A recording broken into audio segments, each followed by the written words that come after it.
તમને કોઈ દિવસ બેક પેન થયું નથી તો પણ તમને સ્પોન્ડાયલો આર્થરાઇટિસ એટલે કે એન્કાલોઝિંગ સ્પોન્ડિલાઇટિસ હોઈ શકે છે. રૂમેટોલોજીની ઓપીડીમાં જ્યારે અમે દર્દીને જણાવીએ કે તમને એસપીએ અથવા તો એએસની બીમારી છે ત્યારે સામે કહેતા હોય છે કે મને કોઈ દિવસ બેક પેઇન કે કમરનો દુખાવો થયો નથી, તો મને એએસ કે સ્પોન્ડાયલો આર્થરાઇટિસ કેવી રીતે હોઈ શકે?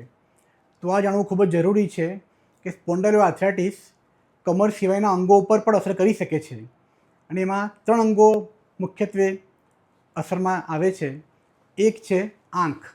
જો દર્દીને વારંવાર આંખ લાલ થાય અને એમાં દુખાવો થાય તો આને કહેવાય છે યુવિઆઇટિસ એટલે કે રિકરન્ટ પેઇનફુલ રેડ આઈ. આ પણ એક એસપીએની નિશાની હોઈ શકે છે અને આવા કેસમાં બેક પેન હોવું જરૂરી નથી. બીજા નંબરે આવે છે શરીરના અન્ય સાંધા, મણકા સિવાયના સાંધા જેવા કે એન્કલ, ની, એલ્બો, રિસ્ટ. આમાં સોજો આવવો, દુખાવો થવો, લાલ થવું અને સાંધો સવારનો જકડાઈ જાય તો આ નિશાની હોઈ શકે છે પેરિફેરલ સ્પોન્ડાયલો આર્થરાઇટિસની, જેમાં બેક પેન હોવું જરૂરી નથી.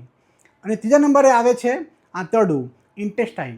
દર્દીને પેટમાં દુખાવો થવો, સંડાસમાં લોહી જવું અને જો આ સમયે દૂરબીન નાખીને જો ચેક કરવામાં આવે તો એમને આંતરડામાં ચાંદા પડી ગયા છે, જેને કહેવાય છે ઇન્ફ્લામેટરી બાઉલ ડિઝીઝ. આવી કન્ડિશનમાં જો એન્કલમાં કે નીમાં સોજો આવે તો આને કહેવાય છે એન્ટ્રોપેથિક આર્થરાઇટિસ એટલે કે આંતરડા સાથે સંકળાયેલો સ્પોન્ડાયલો આર્થરાઇટિસ. તો આ 3 અંગો એવા છે જેમાં એસપીએ અસર કરી શકે છે અને એ સમયે બેક પેન હોવું જરૂરી નથી. આંખ, આંતરડું અને શરીરના દૂરના સાંધા જેવા કે એન્કલ અને ની.